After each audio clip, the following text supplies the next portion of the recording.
All right. Shalom. I'm the priest Ayin Wa from the GMS South Carolina Midlands camp. Coming back with another lesson, a real quick lesson through the spirit and through the power of Yahweh, Ba'asham Yahweh Shai, Ba'asham Rakak Wadash. Before I get started with this lesson, I want to give all praises, honor, and glory.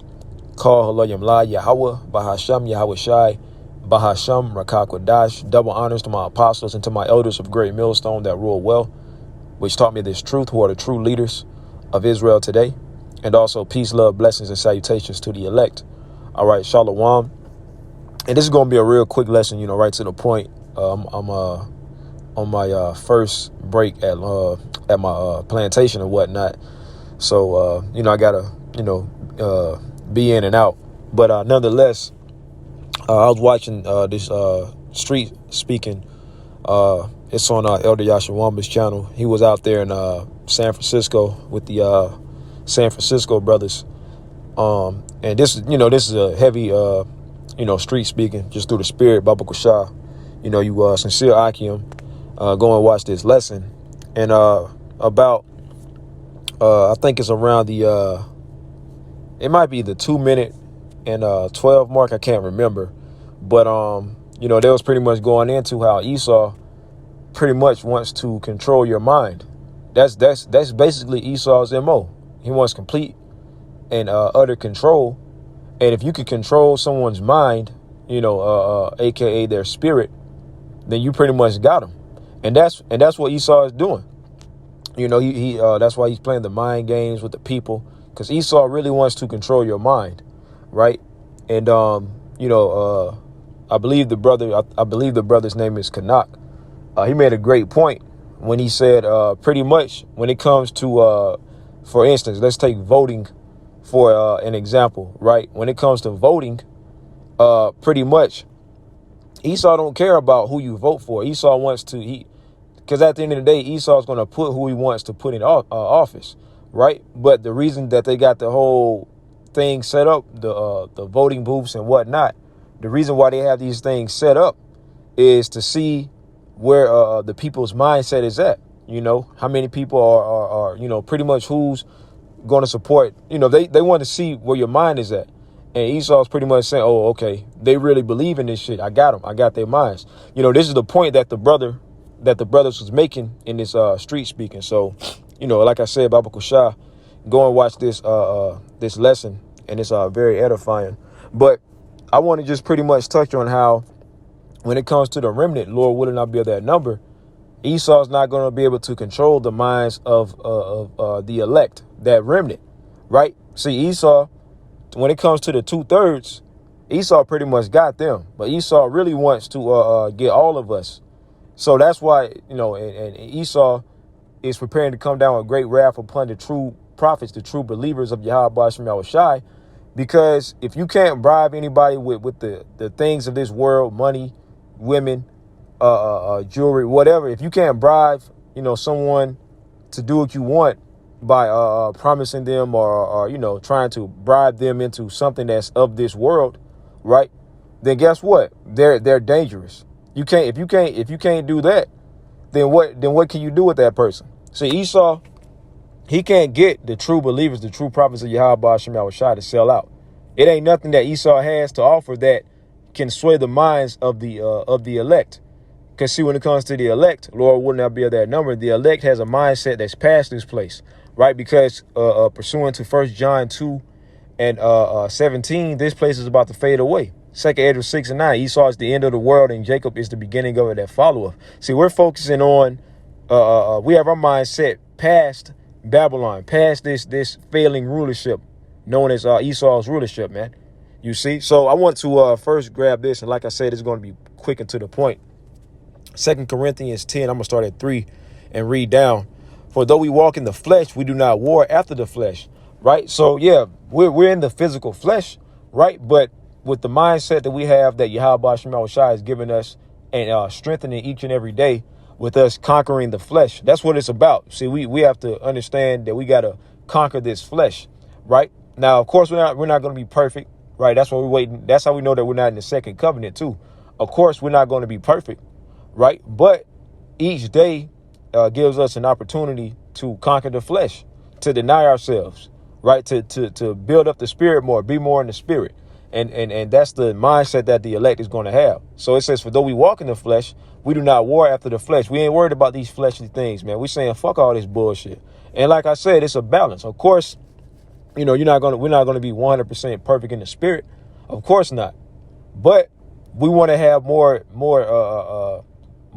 spirit. I like to say this to myself. I like to have more victories in the spirit than losses in the flesh. If you catch my drift, because I feel like every time, I succumb to the flesh, that's a loss. But every time I deny the flesh and I build more in the spirit, that's a win. You want to have more wins than losses, if that makes any sense, right?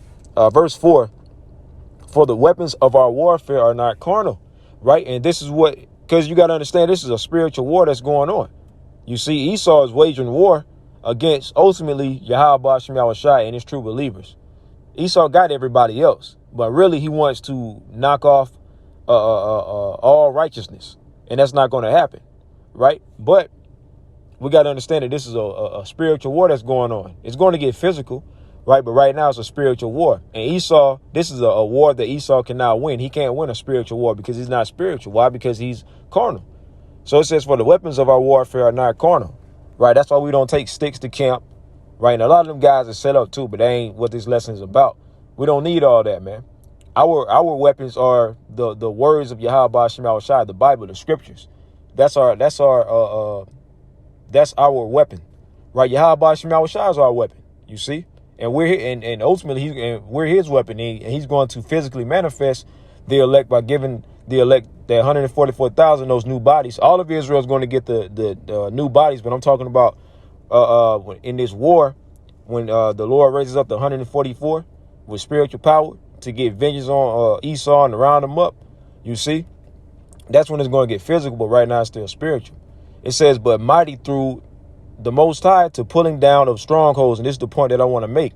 See, with this truth, you see the men of the Lord pulling down the strongholds, breaking all of the lies and the deception and the deceit that Esau has been spreading for centuries, man. Right. And this truth is breaking all of that down. And Esau can't stand it. That's why Esau wants to regulate the internet. He wants to, take away the Bible. OK, take away the prophets, because this truth is kicking his ass, man. You see, it says, verse 5, casting down imaginations and everything that exalteth itself against the knowledge of the Most High. Esau is bragging and boasting in his AI and his technology and all of that shit.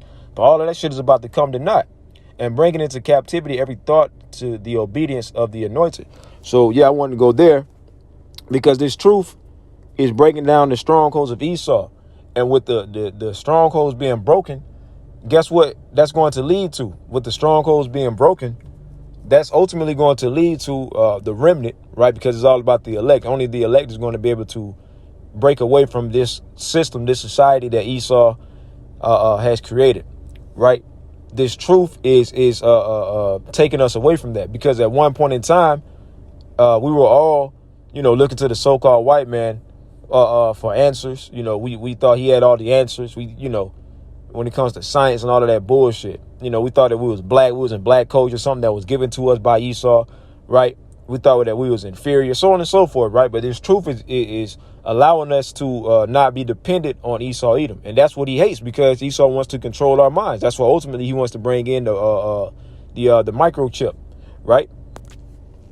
So from here, I want to grab Isaiah 10 and 20. Like I said, this is just right to the point. Isaiah chapter 10, verse 20. And you see the subheading, it says a remnant will return. And it shall come to pass that in that day that the remnant of Israel and such as are escaped of the house of Jacob shall no more stay upon him that smote them, but shall stay upon the Lord. See, this truth has brought us back to Yahweh Shem Yahushai, right? Through Yahushai, because Yahushai is the mediator. But with us believing and calling upon Yahweh Shem Yahushai and following in the path of righteousness, we ain't got to look to Esau for all the answers no more, right? Because it says shall stay. You go into this word stay, And 2/3, they still trust in Esau. They still go to him for all their needs and wants, even though we still got to go to Esau pretty much for certain things like clothes, food, because Esau still runs it. But like I said, it's from a spiritual aspect, man. Like spiritually, the 2/3, they still depend upon Esau. But when it comes to the remnant, Lord will not be of that number. We ain't depending on Esau no goddamn more, right? We don't trust in this. We don't trust in Esau, man. We trust in Yahweh Shemel Shah. So when you go into the word stay, it says to lean on, trust in, support. We ain't looking to Esau for support, for validation. We don't need that no more. We don't give a fuck about Esau and his fucking punk ass validation or his opinions, man. Right? But the 2/3, they still want the support of Esau. They still want the accolades of Esau. It's another word that I'm looking for. They still want the I can't think of the word. The approval of Esau. We don't give a fuck about what Esau if he approves of what we're doing or not. We know he doesn't approve of what we're doing. We don't give a fuck. We don't give a shit.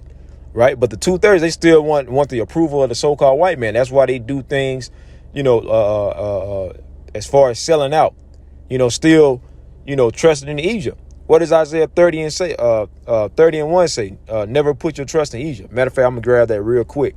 But you see, it says to lean on, to trust in, to support. We ain't leaning upon Esau, man. We ain't looking for his support. Right, we're looking for the support of Yahweh Shemel Shah. That's what Esau hates, man. Right, we're pretty much like runaway slaves, man.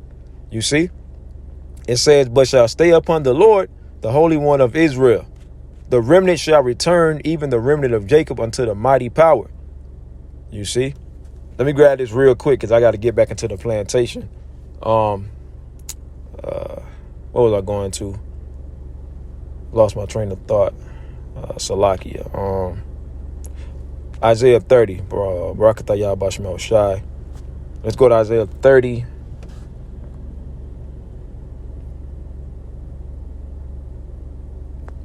Yeah, Isaiah 30 and 1. 30 and 2. I started 1. Woe to the rebellious children, saith the Lord Yahweh, that take counsel, but not of me, and that cover with the covering, but not of my spirit, that they may add sin to sin. Verse 2 being the point. That walk to go down into Egypt, and have now asked at my mouth to strengthen themselves in the strength of Pharaoh and trust in the shadow of Egypt. Right? And the modern day Pharaoh, right, is Esau Edom, the so-called white man. And modern day Egypt is America, Babylon the Great. When you read Revelation 11 and 11, it talks about, or it might be Revelation 11 and 8. It refers to this place as spiritual Sodom in Egypt. Right? And I don't even got to go into detail why it's called that. Right? But at the end of the day, you got Jake that's trusting in this place, man. You see, and this place is circling the drain. This place is out of here, man. So the right spirit to be in is to trust in Yahweh Shemel Shai, man. Come out of the ways of this place, man. Stop putting your trust in this place, man. Put your trust in Yahweh Shemel Shai. But that was pretty much the point. You know what I'm saying? Lord Williams' lesson was edifying. Like I said, Baba Kushah, y'all bros gonna watch this video. Heavy street speaking. But Lord Williams' lesson was edifying. Till next time, I want to say Shalom.